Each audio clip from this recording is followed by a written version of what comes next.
Hi, everybody. Thanks so much for joining in. Just a few things before I get started. Everybody's muted for the start, and then as the session goes on at the end, the session's about 35 to 40 minutes in length, and then at the end there's going to be times for questions. You're welcome to jot down any questions that you have in the comments section. And I hope everybody can hear me. Maybe a thumbs up if you can hear me. That would help. I got a thumbs up. Okay. Thanks, Jeanette. All right. So we are going to be talking about heavy periods and solutions beyond just put up with it. Many women struggle with heavy periods, but it's not always discussed and certainly not enough. And so this presentation is to really shed light on what does it mean to have heavy periods, what's normal, what causes that, what are some options in terms of managing this, and then, of course, the questions at the end. So before we get started, I'm Erin Rurak. I'm a naturopathic doctor. I've been in practice for 12 years. I opened Full Circle Integrative Health last year in North Burnaby, just off of Highway 1. If you take the Grandview exit off, it's just a couple minutes off there, really to be closer to my family. I had been practicing in Fort Langley for 11 years prior to that, but I live in East Vancouver. So the change has been wonderful for me. Many of those who are joining today are current patients, some are new patients. So I just want to make sure that you know who I am. And as I mentioned, the clinic is just in North Burnaby, easy to get to really from wherever you live, just off the Highway 1. And we are right across the street from the Home Depot, and we have parking in the parking lot. That's free. So the dilemma with the heavy bleeding is, generally speaking, we only know our own bodies, and it's not something that is typically discussed with other people. So we only have ourselves to compare it to. So it can be hard to understand what is okay and normal versus what is abnormal. And many women are told that heavy bleeding is normal, but nobody's ever gone into any, deeper understanding and description as to what that might be. And so although it's common, it's not always normal. And so that's what we're going to try to shed light on today. So before we talk about what's abnormal, it actually does make sense to start with what is normal. So if somebody's getting a period every 21 to 35 days, totally fine. There's variability within that. And if it lasts for about 2 to 7 days, that's good. Requiring change of tampons or pads every few hours. And really, more importantly than any of that, is that it really doesn't interfere too much with somebody's day-to-day activities. That's important. And one should know that if your cycle has been the same for a very long time and then starts to change, and that change continues to go on, and there's no reason for that change, it's reasonable to have that check to make sure that there's nothing abnormal going on leading to that change. And so essentially, when it comes to heavy bleeding, medically speaking, heavy bleeding is described as losing 80 mils or more during a period.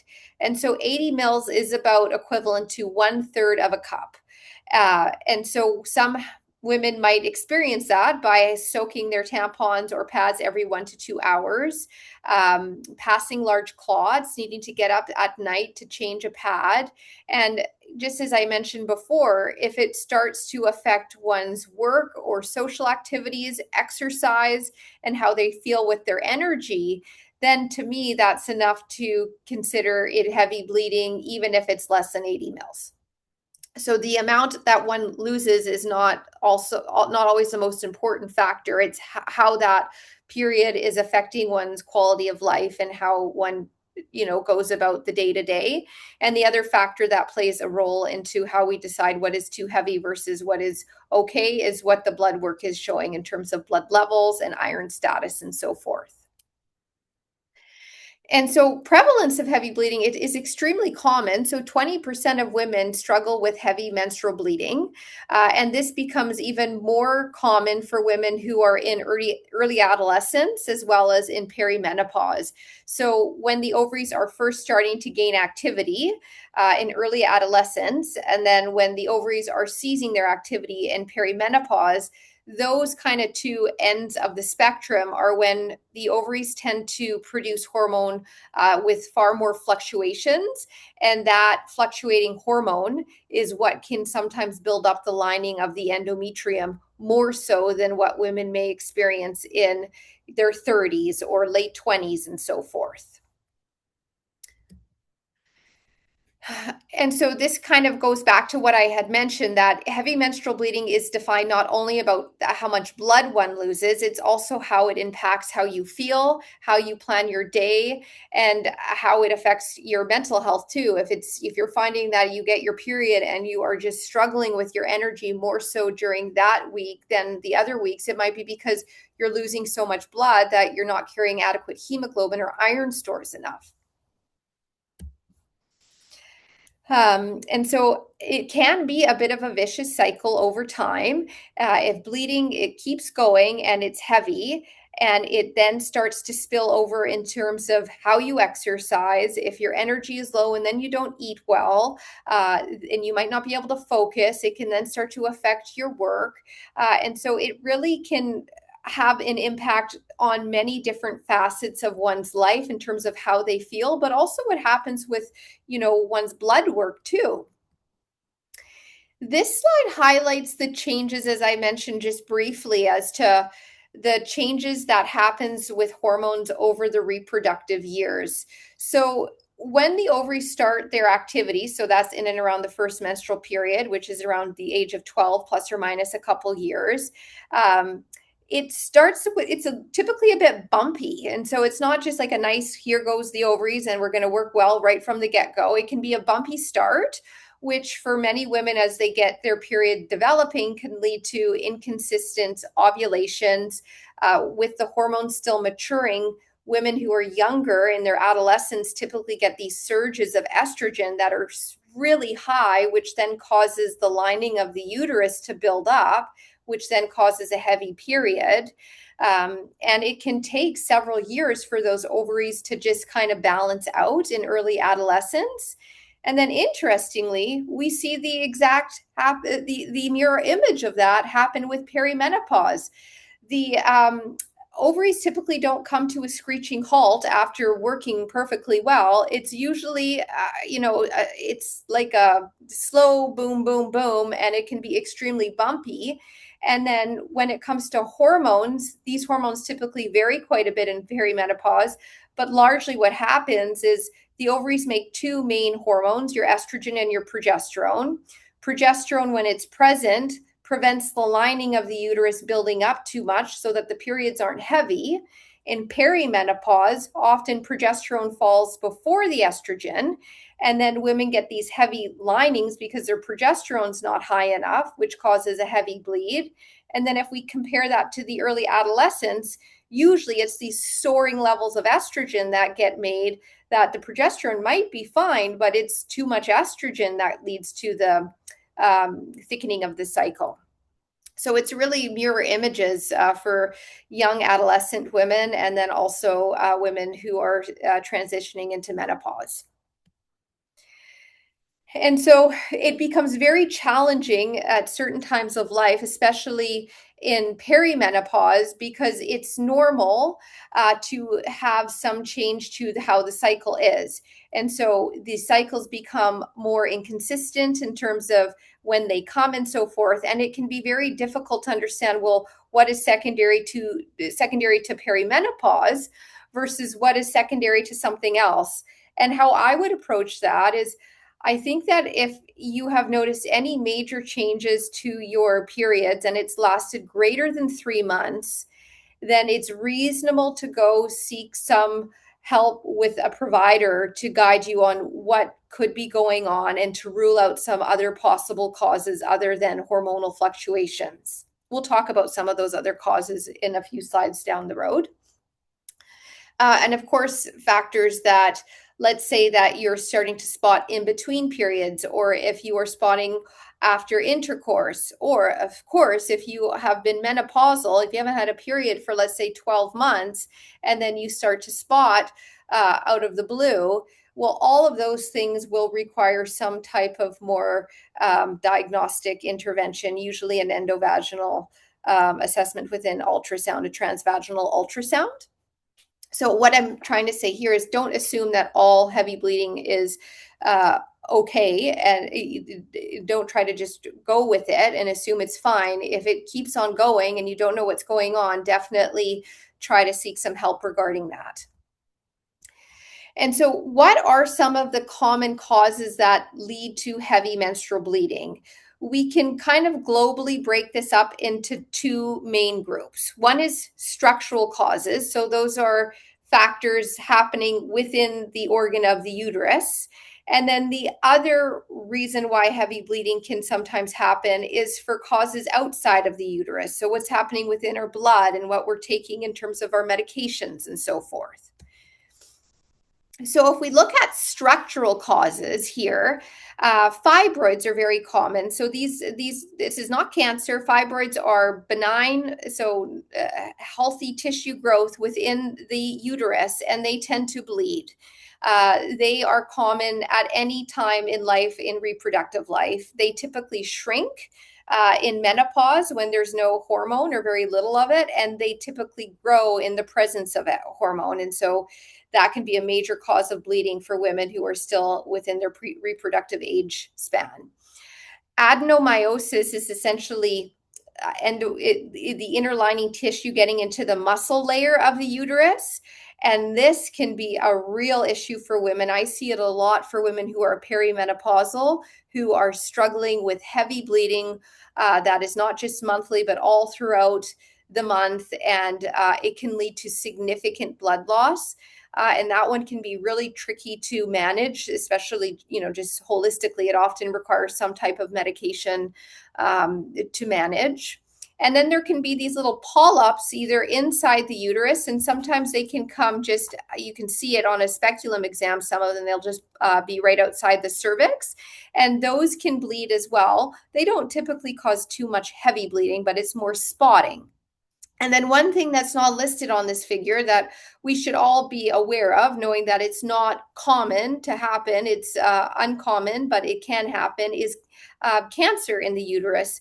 Cancer in the uterus can be a sign of bleeding. Irregular bleeding can be a sign of cancer within the uterus. Not common, but it is something that if you are noticing spotting that doesn't make sense and it's been going on longer than 3 months, it should be investigated for you. And then when we think of the factors that can cause heavy bleeding when we look outside of the uterus, let's say everything looks great with the uterus, but one is still having heavy periods. Well, there are a number of hormonal factors that can be involved with that. I had just mentioned some of them in adolescence where there's soaring estrogen levels, and then in perimenopause, there's, plummeting progesterone levels. Hormonal fluctuations are notorious for causing heavy bleeding. PCOS, any syndromes where it's affecting hormonal production through the ovaries is a known factor. Some women have bleeding disorders where they're lacking clotting factors, which then if you can't clot your blood well, you're going to be more prone to bleeding out. That happens for some women. If there's an unbalanced thyroid, that can also trigger heavy bleeding. And then certainly medications. There are some medications and IUDs, not so much the hormonal IUDs, but the copper IUDs are notorious for causing heavy bleeding. Those are all potential factors that might be leading to one's heavy bleeding. And the reality is that if we know what some of the factors is causing the heavy bleeding in a person, well, then we can better address how to manage and treat that heavy bleeding.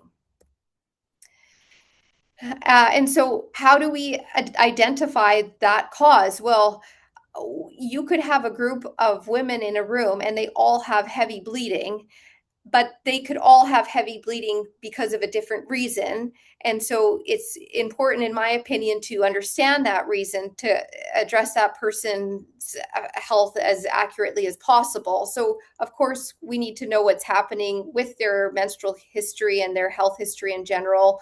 Blood work is really important to try to figure out what the cause of the bleeding is. And also, if bleeding goes on long enough, it can start to cause deficiencies in that person that we should really be aware of and keeping an eye on. A pelvic ultrasound can work really well to spot any of those structural abnormalities that I mentioned, the fibroids, the polyps, the adenomyosis. The best ultrasound is actually a transvaginal ultrasound, which requires a probe inserted vaginally. It provides often the best image of the uterus as well as ovaries. And then sometimes if the answers aren't being figured out, patients are best to see a gynecologist to, perhaps do a biopsy or a hysteroscopy where they look into the uterus with a camera. Yes. And so why does it really matter? So we all have periods for the most part, women.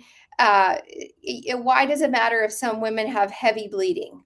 Well, beyond just the obvious of being a nuisance and really affecting a person's quality of life, if the bleeding goes on for long enough, it starts to typically spill into other facets of one's health. It can affect iron stores, it can affect blood levels, it can cause B12 deficiency. If we get into this, issues of deficiencies, then that starts to affect mood, energy, ability to exercise as one would ideally want to. And it can just kind of just keep going and going and going. And so that's why it's really important to understand what classifies as heavy bleeding. What we've learned is that it's not just about how much blood loss one is losing. It's also just as important to know how it's affecting you with your energy and your day-to-day activities. And so we don't want it to spill into other facets of life, but it often does. And so over time, as I mentioned, this ongoing blood loss can cause the deficiencies, which can cause brain fog, hair loss, and really start to affect quality of life. And then we get into this vicious cycle. The vicious cycle is extremely common, but it's also relatively easy to break. So it doesn't have to stay a vicious cycle. And so iron deficiency is common, but we don't want to assume that iron deficiency is only because of heavy bleeding loss, because there's other factors that can cause iron deficiency. So if somebody, let's say if somebody is eating a more plant-based diet, then there's still going to be iron in that food, and it's still possible to get good iron intake and absorption, but it depends on how that gut works in terms of absorption. Plant sources of iron are not as bioavailable, so it's harder for the gut to absorb that iron in comparison to animal iron. So iron found in animal protein is much more bioavailable for the gut to absorb. So if somebody's low in their dietary iron intake, then you're not getting enough into your body. You might not have enough for your body to work as well as it could. We talked about blood loss. And then just as importantly, if people have any condition to their gut that affects their absorption, from celiac disease, an autoimmune condition that affects the gut lining when it relates to gluten intake, autoimmune conditions of the gut, Crohn's disease, for example, these people will just simply not absorb things as well as people who don't carry these autoimmune conditions. So the worst case scenario is you have a person with Crohn's disease, heavy bleeding, who doesn't eat a lot of animal protein. Then it's almost a guarantee that that person is going to be very low in iron and probably not feeling very good. And so we try to address all of these things in terms of absorption in the gut, the nutrition, and controlling the bleeding to best optimize one's health when it relates to iron. This is important because I see a lot of this for patients that come to the clinic who are coming in for iron screens. So these are just 15-minute appointments. I often don't know these people at all other than in this 15 minutes. And they ask my opinion about their blood work and if it's reasonable to consider an iron infusion. And they might have been told that they don't need an iron infusion. It won't do anything for them because their hemoglobin, which is essentially what carries your blood, is within a healthy range. But you can have a healthy hemoglobin and low iron, which is your low ferritin, which is your iron stores, and still have significant symptoms. So one thing is that I must state is that you can have iron deficiency symptoms when hemoglobin is normal. That is really important to know. It's really important to know what your ferritin is and sometimes your iron saturation, some other blood work related to your iron stores, but ferritin is very helpful. And so if bleeding is heavy and it's going on and then iron deficiency develops, then we start to get this spillover effect. This is why it's beyond just a nuisance heavy bleeding, because generally if it goes on long enough, it's going to start to affect other facets of one's health. Certainly energy is a big one. Brain fog, hair loss, restless legs. Some people who are low in iron just crave chewing ice. Poor concentration. So there's a lot of symptoms. Some of them can be quite vague and they overlap with a number of other different conditions. So it's sometimes hard to know what is what.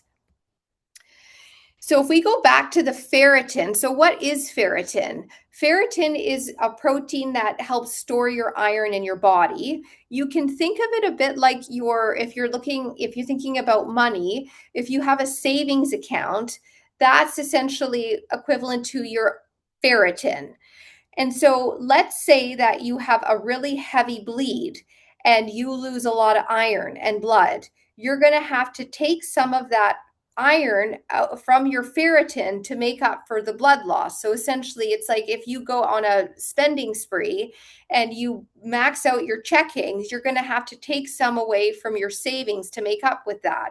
And that can go on for a certain amount of time, but if it's not addressed and the factors causing the iron deficiency keep going, eventually you're going to run out of savings, which is equivalent to saying eventually you're going to run out of ferritin. The ferritin can get very low, but you can have a very low ferritin and your hemoglobin still being fine because your body might be able to hold the hemoglobin fine with the ferritin that it has up to a certain point. But if you've got low ferritin, even if your hemoglobin is fine, you can have all the symptoms of iron deficiency. And this is kind of stressing the point. It does not always tell us if your iron stores are adequate, your hemoglobin. In fact, it never does. You need to get your ferritin checked. And a question that is often asked to me is, well, what is the optimal ferritin level? So we know that anything below 15 is considered iron deficient, but optimally, I would try to see if we can get somebody's ferritin above 75. If it's around 75, I'm quite thrilled with that, or higher. For example, if it's about 75 and somebody's concerned of their energy, I would think that I would be looking into other factors above and beyond their ferritin, understandably, as to what might be contributing to that person's energy. So as I mentioned in a previous slide, the tricky thing with iron deficiency is that the symptoms are quite vague and they can overlap with other factors in one's life. So as people get older, generally speaking, energy can fall. We generally get busier and we sometimes have children or aging parents. And then there can be hormonal factors in one's life, such as perimenopause, that can also affect energy and just brain fog and so forth. So the only way one knows if it's iron is to understandably check the iron stores and saturation. But it should be checked. I don't want people to assume that they're tired because they're busy and they're taking care of their aging parents and they've got some stress at work without understanding if maybe there's other factors that are going on in their health that could be easily addressed if it was just checked for them. So the good news with this is that we now know the vicious cycle. Heavy menstrual bleeding can over time cause this iron deficiency, and it just goes on and on and on. But this cycle can be broken, and it should be broken if we can do that. So what are the options available for women who are struggling with heavy bleeding? It goes back to, if we look at the causes, well, there's not one cause. So understandably, there's not going to be one treatment option that works for all women. It always depends on what the factor is leading to the heavy bleeding. So that's important to know. It's essentially what is causing that heavy bleeding. and how that heavy bleeding is impacting one's life. So what that means, we can move on to the next slide for this, is that let's say somebody's having heavy bleeding. They're losing, let's say, more than a third of a cup of blood in a menstrual cycle. But it doesn't bother them. It's not interfering with their work. Their energy is good. Their iron stores are good. Their hemoglobin is good. I would still want to see if there's something that we could do for that person, but nothing, I would work more on the foundations to see about, well, could we do something different in the nutrition? Maybe if we get that person exercising more, they'll sweat a little bit more. They might have more or less uterine contractions, which could slow down the bleeding. So supportive measures can actually work quite well for women who are struggling with heavy bleeding, if it's not really bothering them too much and it's not impacting their blood work too much. But most of the people I see, we're not here. We're dealing with women who are struggling with how they are feeling, or their blood work is really off too. So if we think of other things above supportive lifestyle options, sometimes supplements can work well for select individuals. So where I see this work the best are for early adolescent women. So women who are just starting to get their period, who are struggling with heavy bleeding and also cramps and breast tenderness. These women generally have issues with soaring estrogen. And so using supplements that help the liver break down estrogen with better metabolism, such as calcium D-glucarate or DIM, can work really quite well to support the estrogen metabolism, and over time can sometimes lessen the cramps and the bleeding. And then on the other side of that spectrum, in women who are perimenopausal, where it's just at the start of perimenopause and they're noticing a little bit more heaviness to their period or more clots, as I mentioned, that's often because progesterone falls too quickly in perimenopause in comparison to the estrogen, and there's not as much progesterone there to prevent the lining from getting too thick. There is a chaste tree, which is an herb. It's also known as Vitex agnus, which doesn't contain progesterone itself, but it can help the ovaries make more of its own progesterone. So that's a very safe and supportive consideration for some women as well. And then certainly, there's many instances where this is not within the realm of lifestyle and supplements. There's more that is needed, and women should be aware of what these options are and not hesitate to take use of them if they're struggling in any way, shape, or form. So one prescriptive medication that is used quite frequently for women who are struggling with heavy bleeding is tranexamic acid. So it's a prescription medication that can be used during the heavy flow days, no more than 5 days in a row, and it essentially promotes clotting factors. And so that can lessen clotting, that can lessen the blood flow by promoting clotting. I don't see that as a long-term solution. I see that as a reasonable solution for women who are struggling with really heavy bleeding, that are maybe on a wait list to see a gynecologist for an ablation or something else, and they're just using this to hold them over for, let's say, 3 or 4 cycles before they can get whatever procedure they're choosing to get done down the road. I would never tell somebody to just take this and that's it, because it's not a long-term solution. It's just kind of doing one small thing and not addressing any of the other things going on. The other thing that can be used for women, if it's not a contraindication to other things that they are taking, is ibuprofen and naproxen. So they tend to, on the heavy days of bleeding, they can lower cramps and bleeding by about 30%. So those are reasonable options in a pinch. And then we have a number of hormonal options that are available, many of which can work very well. Again, it depends on what's happening, what's causing that bleeding, and also patient preference too. So progesterone therapy is used for women who are perimenopausal.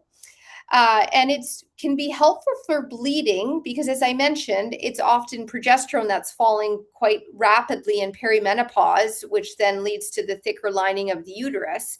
So progesterone could be taken orally, and that on occasion will help lessen the bleeding. It doesn't always work, but it certainly can help. It's a very reasonable option for women who are noticing heavier bleeding with clots in perimenopause, who are also noticing that their sleep is becoming disrupted with wake ups in the middle of the night for no apparent reason.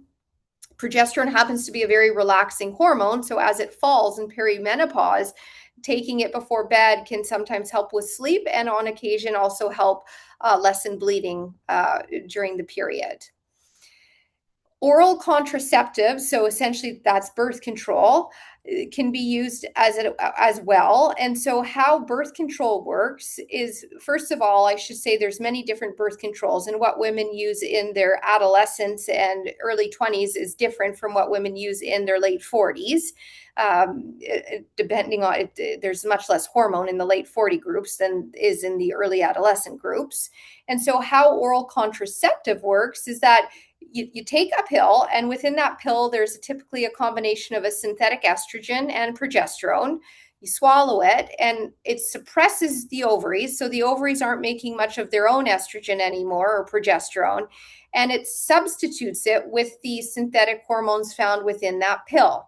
So if you have a cycle like this, naturally, you go on a pill and it just flattens it.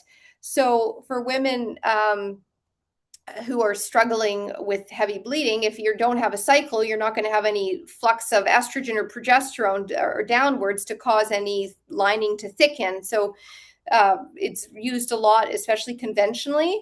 I don't use it that much in my practice. The only times I use it, in all honesty, are for women who are really struggling with heavy bleeding in perimenopause and their moods are just all over the place. Some women become very susceptible to mood dysregulation with the ups and downs of hormones. And so if we can't figure out a way to manage it holistically, if it all fails, then this is a reasonable option because it lessens the bleeding. And for some women, it can really help mood dysregulation if that mood dysregulation is associated with hormonal fluctuations.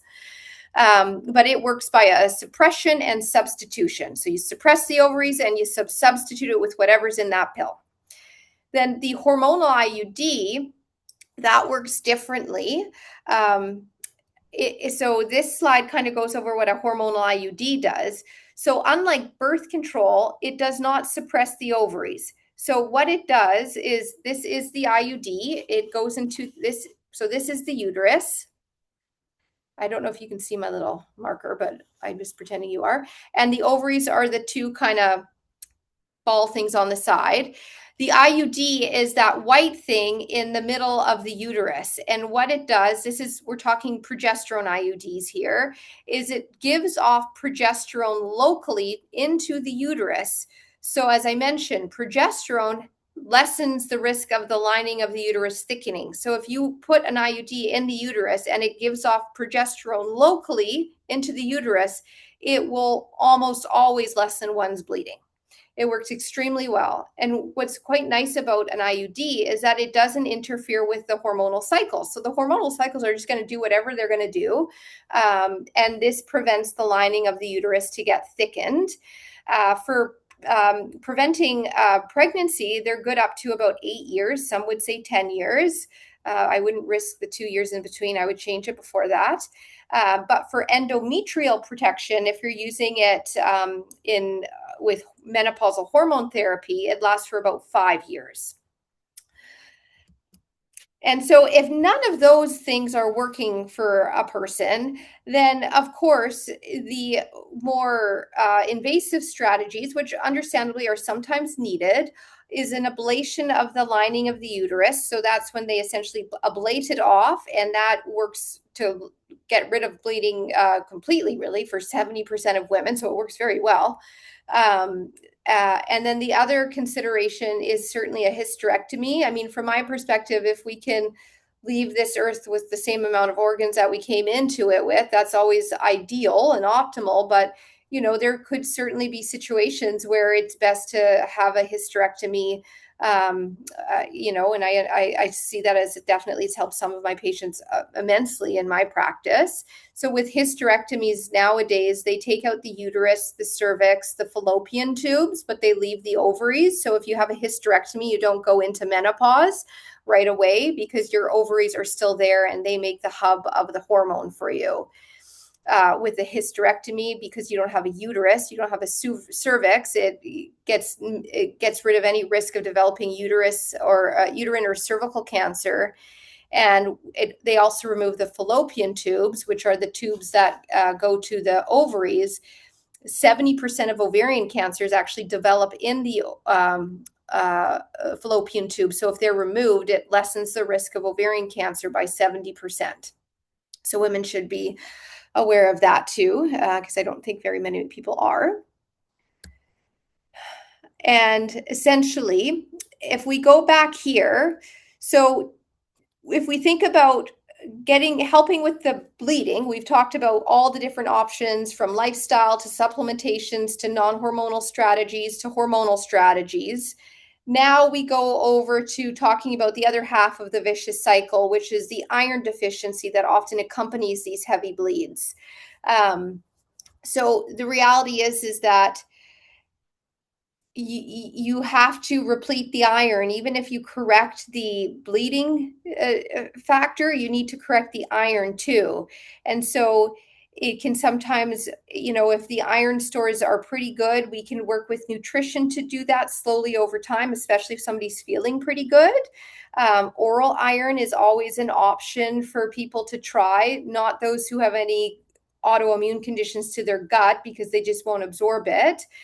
Sometimes oral iron doesn't always work, and sometimes people have trouble with it being hard on the gut, but it's definitely a reasonable option. And then there's always iron infusions, which essentially delivers the iron right into the vein.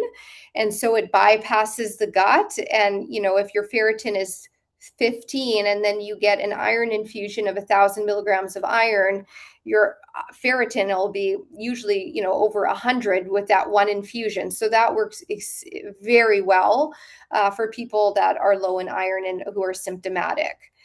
And so if we treat the iron deficiency, usually the energy will improve, better exercise tolerance, focus can improve, and generally people just feel so much better. And it's sometimes hard to recognize how one feels when it comes to low iron, because usually it develops chronically over time. And so people don't recognize the changes in how they feel until they get it fixed. And then it's like, oh my goodness, I feel night and day different, not realizing that it was even possible to notice that difference. And so at our clinic, certainly there's different factors on what I certainly offer at the clinic. So as I mentioned, with heavy bleeding, there's many different factors that can cause that heavy bleeding. And so the first thing that I would want to try to figure out is, well, what's happening there? And then I can often figure that out through, history, doing some blood tests. And then from there, I can figure out if it's reasonable to work with lifestyle and supplements, or is it necessary to go a more prescriptive route? It's not always about, I typically would always give people options of what to consider based on what's happening. And then we work together based on a person's, values and their desire as to what option they choose. And then with our clinic, I see a lot of patients that are not truly patients of the clinic. They're just utilizing our clinic for our IV suite. So what we can do for people that, maybe have no desire to come and be an actual patient of the clinic, that's a-okay. But if, somebody wants to come in for an iron infusion, then we can certainly accommodate that. It's a 15-minute screen where we review the blood work that has to be done for hematology and ferritin within 3 months. And then based on those labs and what's happening with bleeding, a prescription is put together of a certain dose of iron. And then once we get that iron, which takes a day, we can do the infusion, which takes about an hour and a half. It's a slow drip, relax in the IV suite. And then the blood work is repeated in 8 weeks post the infusion to understand how well that iron improved. And it generally improves extremely well. people generally notice an impact of their energy and how they feel within about 10 days post the infusion. So it's not the next day, it's about 10 to 14 days. And then the other the service that we provide for, of course, any patient who is at our clinic, but also patients that aren't seeing me or Dr. Gelderman here, is if somebody just wanted to have an IUD inserted, then similarly as to what we do with the iron screens, we can do an IUD screen where we talk about what the concern is and what IUD, if it's appropriate and which one. And then that patient would then come with their IUD and then it would be inserted. My goal with IUD insertions is to try to make it as comfortable as possible. And so I always gently freeze the cervix with the 1% lidocaine. That lessens any kind of pain quite significantly with insertion. And then also I use an endovaginal probe with an ultrasound to make sure that I know where the uterus is located, so I'm not needing to fish around as much. And then I can confirm the placement of that IUD right after it's been inserted. And with an IUD, there can sometimes be a little bit of spotting that happens for 3 months. So I just let people know that, just see if you can make it through the first 3 months. And then generally things improve significantly after that. And some women have no issue with spotting, especially if they get the IUD inserted right at the tail end of their period. So they've already shed the lining. And so that's it for the slides of the presentation. I want to thank everybody for holding up here and listening to this. We covered a lot of information. This is now an opportunity for anybody who's got a question to either put their question into the chat. It should be just kind of at the bottom of your screen. And I think we've got a question here. Oh, thank you. Oh, you're welcome. Yeah, so if anybody has any questions about what I've just talked about, feel free to write it in the chat. And then I'm also going to try to unmute this. There is a way, but it might take me a minute. So I'll give people a few minutes here to write some questions out if there's any questions.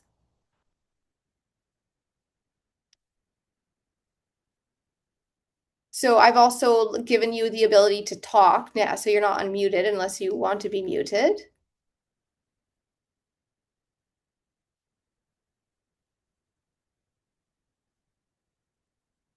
Oh, you're welcome. Another thank you. Okay, well, if there's no questions, we don't need. I have a question. Oh, yes, of course. Yes, so I was pregnant, I think it was 2010, and then but the pregnancy, the baby didn't grow like it. I think so they had to do a surgery, and I was put into sleep and then to clean out. Yeah, a DNC. Yeah. Yeah, I think so. Yeah, that's quite early stage of the pregnancy. But anyways, so my question is like I didn't have any issue with my period before that, but after that I had endometriosis. So I don't know, could that be from the complication from the surgery? Like could people get endometriosis? Generally, no. That would have had to be I wonder if you had endometriosis and it didn't really flare until you had the DNC. And, endometriosis can be quite difficult to diagnose. They usually have to go in laparoscopically. You might actually have scar tissue from the DNC, which might be causing you the issues. Yeah, I mean, I didn't have pain before, like with my period, like Yeah. not clotting, but after that I have like very heavy period and also um Yeah. clotting.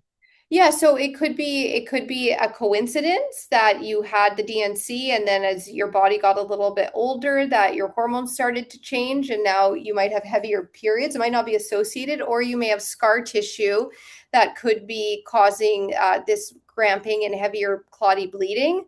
The way to figure that out is probably doing another transvaginal ultrasound and then also having your hormones checked, your estrogen and progesterone on day 19 to 21 of your cycle, day 1 being the first day of your period. Does that sound good? Oh, you mean like get those checked for to see? Oh, Yeah, I just didn't. to see if like you're, yeah, sometimes we can catch if your bleeding is maybe more a coincidence, not related to the DNC. If you get your hormones checked and your progesterone is low in comparison to your estrogen, then it points us into a direction that the heavy bleeding might not be due to endometriosis. It may be due to something outside of the uterus, such as shifts in your ovaries, your ovarian function. And then that could be addressed with maybe progesterone orally or an IUD or, different other factors, if you know what I mean. Mm-hmm. Yeah, Thank you. you're welcome. And then there's a question about what about endo? Is this something specific to gyno? I'm not sure what endo means. Endometriosis? Was that your question?